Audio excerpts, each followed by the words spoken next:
tukwaniriza mu program ey'ensonga Lugonvu's Show.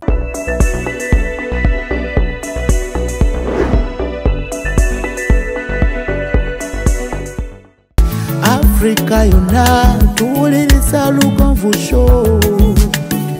Genda ke Bulaya, Latin America ne Buarabu. Chikolenga Lugonvu, wuliriza Lugonvu. Tonsubya Lugonvu, mwana wa mama, mwana wa tata. Mwana Lugonvu, muwulire alina ensonga. Lugonvu shonge chikolenga Lugonvu, wuliriza Lugonvu yeka. Walabya Lugonvu, mwana wa mama, mwana wa tata. Lugonvu, muwulire alina ensonga.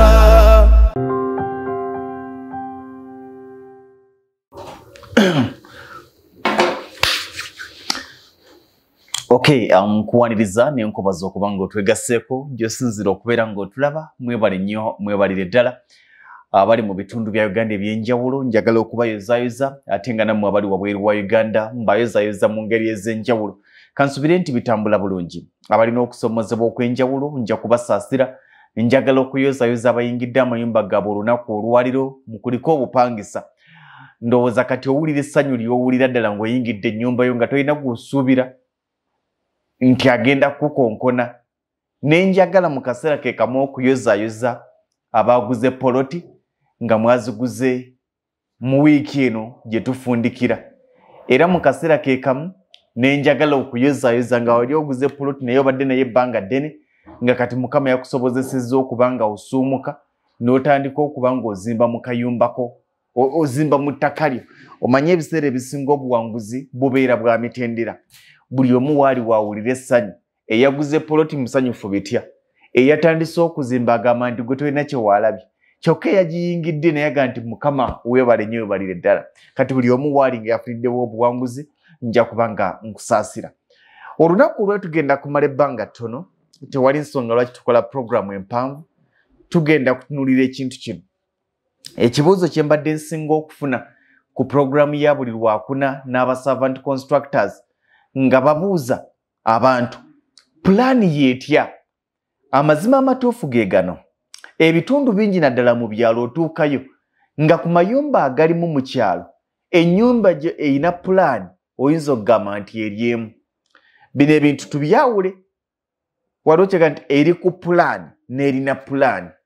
Waliwo ennyumba nga wagiteekateeka bulungi okusinziira ku kwagalako naye nga terina pulaani. Era amayumba mangi ge twakuliramu tegayina pulaani. Kati oli ajja kwebuuza nti bwe mba sirina pulaani sizimba. Ekibuuzo ekyo kikulu. Ne bw'oba tolina pulaani osobola okuzimba. Naye ebiseera ebisinga osanga okusomozebwa kiringa okkera ku makya nga bagenda kuliwa nga wagenda kuyitawo oluguudo nga gwe tolina pulaani. Omuntu owa pulaani bamulirira ssente nnyingi okusinga gwe atalina pulaani. Kubanga bayinza n'okugamba nti twakwapurovinga kubanga ozimba wano. Twali twamala ddo kibala nti wagenda kuyitawo oluguudo singa watwebuuzako tewandibadde ng'oteekamu ssente zo. N'olwekyo tugenda kukuliyirira kitono. Pulaani bw'omala ogikuba ogitwala mu kanso ne bajja apurovinga. Ekikakasa nti kanso ekukkiriza okuzimba mu kifo ekyo ennyumba eyo gy'oyagala okuzimbawo. Naye bangi bazimba nga tebalina pulaani. Naye njagala tutunuulire ku kye bayita pulaani. Waliwo enjawulo wakati wa sketch ne pulaani. Era abantu bangi bagenda ne babagamba nti eyo pulaani y'ekizimbe baagikubira obukadde 10 naga nti pulaani obukadde 10 nti ye. N'agamba nedda. Okwata obukwasi peni n'ogira oti nedda eyo oli ku sketch. Ne pulaani eva ku sketch ne bagiteeka mu pulaani. Sketch abasinga akwata n'akuba peni bw'ati n'agira ati pulaani ebeera standard ng'ekulaga n'okulaga geeti egenda kuba ya fuuti mmeka. Ng'ekulaga ennyumba okuva ku musingi egenda kwambuka koosi mmeka. Ng'ekulaga ekisenge kiriko bugazi bwenkana ki. Ng'ekulaga bwe banga ya madaala ogenda kuba n'amadaala ameka. Gagenda ku elevatinga gatya. Pulaani bagikola nga bamaze n'ogipimira pulaani yayo ekikomera kigenda kuba kyenkana kitya. Septic tank egenda kutuulawa. Mu pulaani nga bakulaga n'okulaga obungi bw'ogenda okwesa na buli kimu. Nga basinziira ku ttaka kwogenda okuzimba.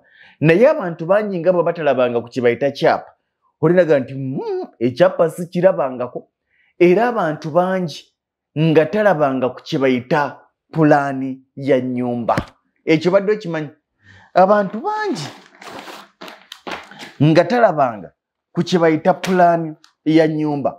Mu pulaani balina kibayita blueprint, ze zino zi blueprint. Kano akapapula kolabanga ka foomu eyakubira pulaani kano kotwala mu kanso okwapuruvinga ne bakakubako stampu. Zino stampu zolaba za architecture, omukubi wa pulaani omukugu. Kati akapapula kano ke kabako ebiwandiiko byonna buli ekyetaagisa, ke kagenda mu kanso ne bakubako pulaani okakasa nti tumukkiriza era enzimba gy'agenda okuzimba tugikkiriza. Okiraba, empapula zino bakubako, naye ne kano ke kaba akalambika byonna. Blueprint zino kanso ez'enjawulo.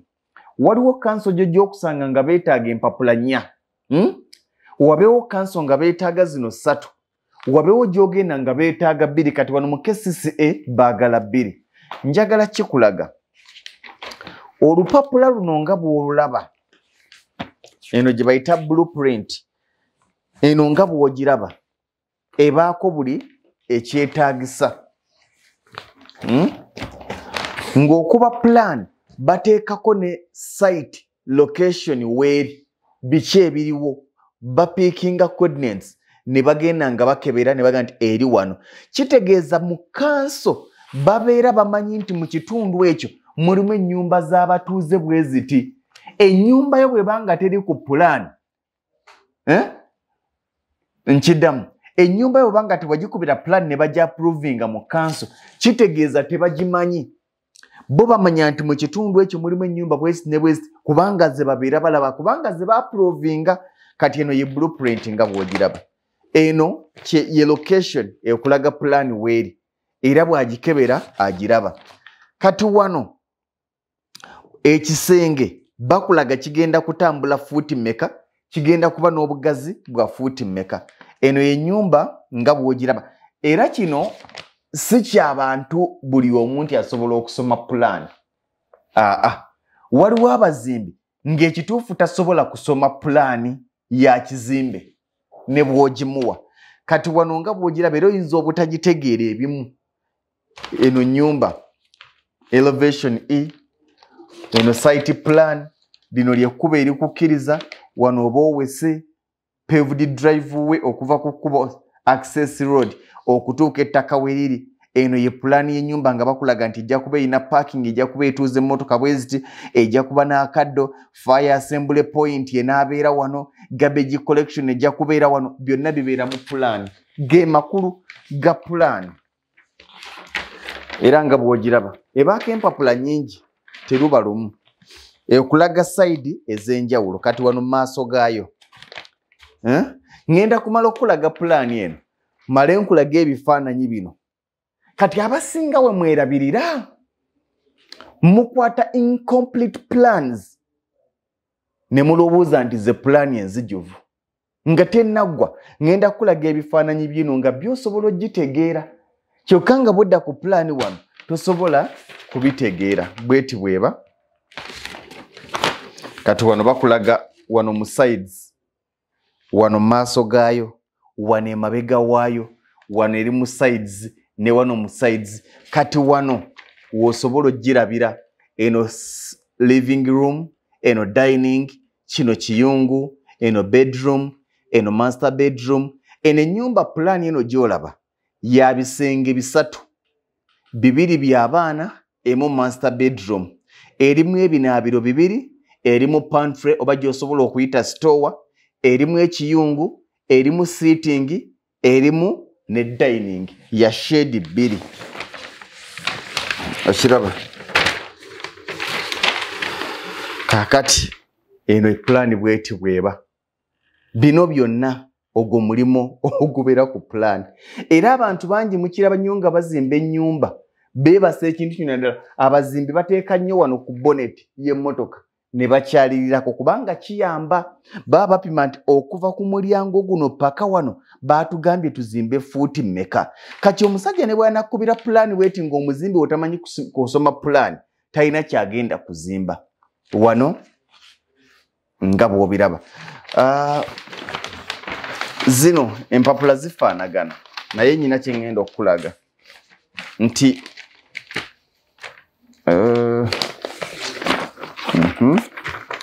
kamala okuzinga eno nono client wa servant kati abasinga ku site ate eri si yebaayo eri bagitereka. Abasinga ku site mulaba nnyo nga balina obuntu bwe buti obulaba obweru ku site mubulaba nnyo buno bwe bulaga abazimbi ko bazimbira era ennyumba nga bw'ogiraba bweti bw'eba erina okuba baba agibala n'ogibala buli kimu nti egenda kutambula bweti. Kati omuzimbi atabitegera kano koolaba waggulu wano kasolya ka nnyumba kasolya kitegeeza nti omuzimbi gw'okozesa ng'onaayagala ne bw'onaakwata pulaani eno n'ogiwa omusajja nga si musomi wa pulaani talina kyagenda kussaako. Ndowooza ogiraba bweti bweri okiraba eno manju waayo wano ye maaso gaayo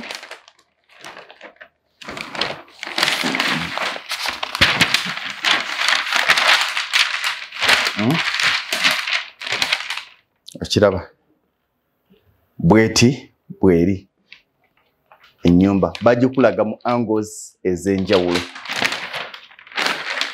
Ababadde beebuuza nti pulaani y'ennyumba ebeera etya abasinga mulaba sketch ne muziyita pulaani era ng'onaasoma pulaani y'ennyumba bagyebase wantu bwe wati okiraba n'agitunuulira point ku point.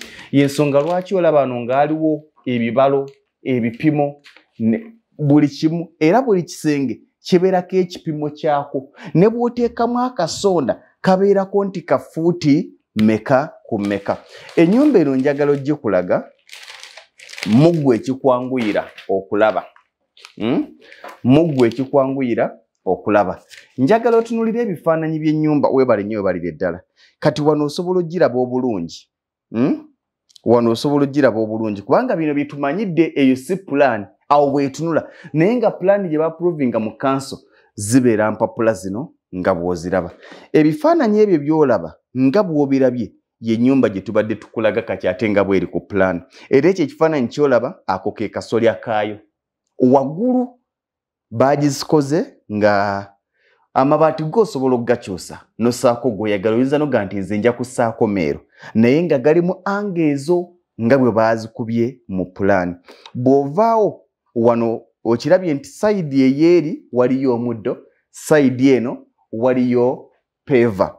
Bw'ova ku kifaananyi ekyo nga bwe kikulaga mu sides ojja kulaba nga kirina shade bbiri. Shade eno gy'olaba ennene yeeyo maaso.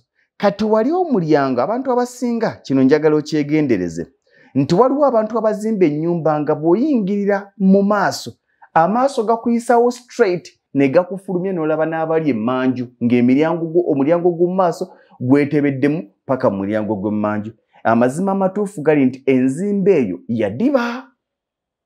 yadiba amaaso galina okuba nga gakoma munda ng'omuntu abeera eno mu kkubo nga bwemuba nga temuli kateni n'alengera paka abali emmanju. Kaakati ennyumba eno nga bw'ogiraba nti shedi eri mu maaso kati ate mu mabbali gaayo ye wali omulyango ogw'okufulumya webali nnyo. Kati eyo ye shedi yayo mu maaso. Eno sayidi gy'olengera obuddo eyo waliyo master bedroom. Wano mu maaso wali shedi eyo sitting room.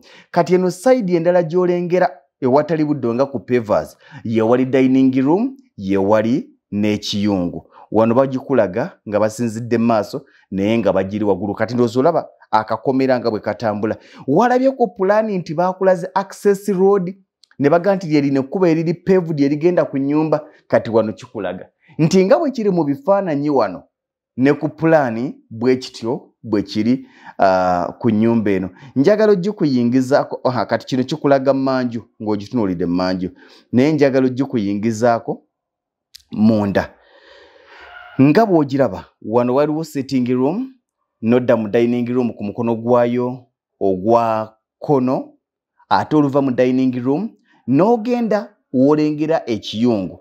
Kati ku kiyungu si tofulumira straight ate ofulumira mu mbirizi zaakyo. Kati ate ku mukono guli ogwa ddyo waliwo a master bedroom eyina ekinaabiro kyayo ne toilet yaayo. Kati ne tuba nga tulina ebisenge bibiri ebisulwamu.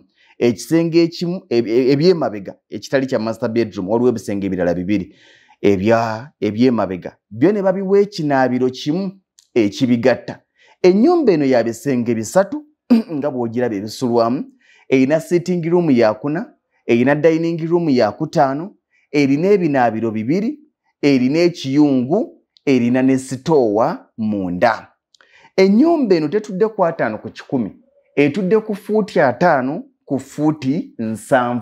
Nannyini poloti w'ennyumba eno eri ku fuuti 5 ku 7. Kuyatetenkanyiziddwa erina shade 2. Erina shade y'emmanju, erina ne shade ey'emiryango.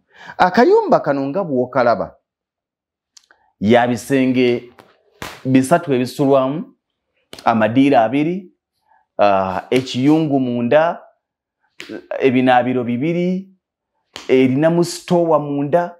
Nyumba ya buvunaanyizibwa buli muntu gye yandibadde yeegomba kubanga ennyumba y'abantu ng'afunyeemu kasente. Ojja kwebuuzira bangi bayinza okubuuza tuyinza obutagibala amataffaali bwegati kino bwekiti kino bwekiti. Twabaze nti ennyumba eno ng'ozimbisizza 99 nga wansi osoosezza amatoffaali agali ordinary olw'ensonga nti weeri waliwo engeri y'amazizi wagonvugonvu ng'osoosezza amatoffaali agali ordinary wano waggulu n'ossaako 99 nga z'ozimbisizza. Ennyumba eno gijja wansi ku foundation paka ku wall plate w'otuuka ogikomererera ekwetaagisa wakati w'obukadde 14 n'obukadde 15 ogikutera ku wall plate. Nga kwezo sente kwe kuli leba, kwe kuli ne material yenna gwe wandibadde olowoozaako okuzimbisa. Eri wakati w'obukadde 14 n'obukadde 15. Nga kuliko leba, sente z'abakozi zentegeeza, nga kuliko okulya kw'abakozi, kuliko okusula kw'abakozi, ogula material, seminti ali okwo, amatoffaali, ziwirubaalo, omusenyu guli okwo, amayinja gali okwo, embaawo ezisiba bbiimu ziri okwo, abakozi okubasasula kuli okwo, wakati w'obukadde 14 n'obukadde 15. Ennyumba eyeetuuka ku wall plate foundation paka ku wall plate. Era bw'oba ng'ogyetaaze ng'olaba ka pulaani ako kakunyumidde ng'oga nange nandizimbye akayumba ako kasoboka ku bukadde 14 ku 15. Bingi ebisinziirwako olugendo wano material wa Meka ewammwe ono ali mu Meka. Oyinza okusanga nga wammwe oluusi material etoffaali tubadde tulibalira ku 2.5 oba 3 nga wammwe yasire 15. Bingi ebikyukamu kaawo ne transport oluusi akyukamuko. N'olwekyo nsuubira okuba nti ensonga enkulu ebadde yakulaga pulaani kyeki. Abantu bangi beebuuza pulaani ebeera etya. Abantu abasinga sketch zibayita pulaani.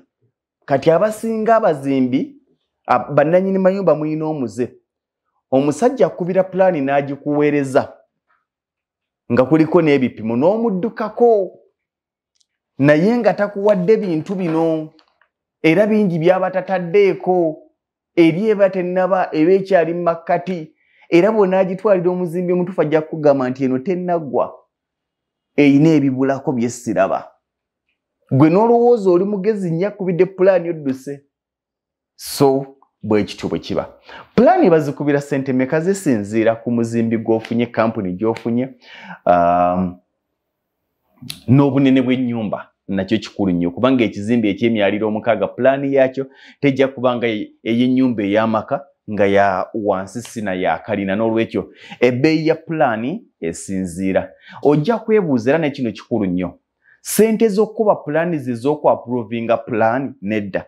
Kati nga bwe nkulaze pulaani eno yakubiddwa yawedde era ne bakuwa empapula zino naye tennaba kuba approved, tennakakasibwa kanso. Kati zino ekuyamba okuzimba ozimbirako naye kanso tekumanyi era temanyi nti awo oli mu kuzimbawo.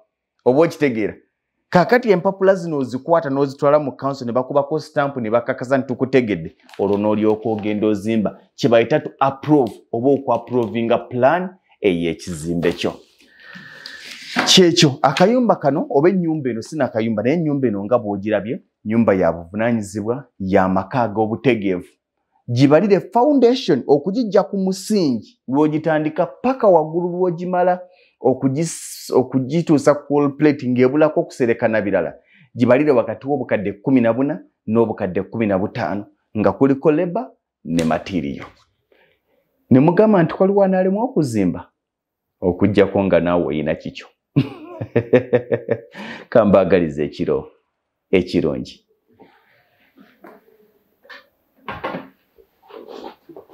Eyo yebadde program Lugonvu's Show. Africa yonna tuwuliriza Lugonvu Show. Benda ke Bulaya, Latin America ne Buarabu. Chikolenga Lugonvu. Wuliriza Lugonvu. Tonsubya Lugonvu. Mwana wa mama, mwana wa tata. Mwana kwe Lugonvu muwulire alina ensonga. Lugonvu shonge chikolenga Lugonvu. Wuliriza Lugonvu yeka. Walabya Lugonvu.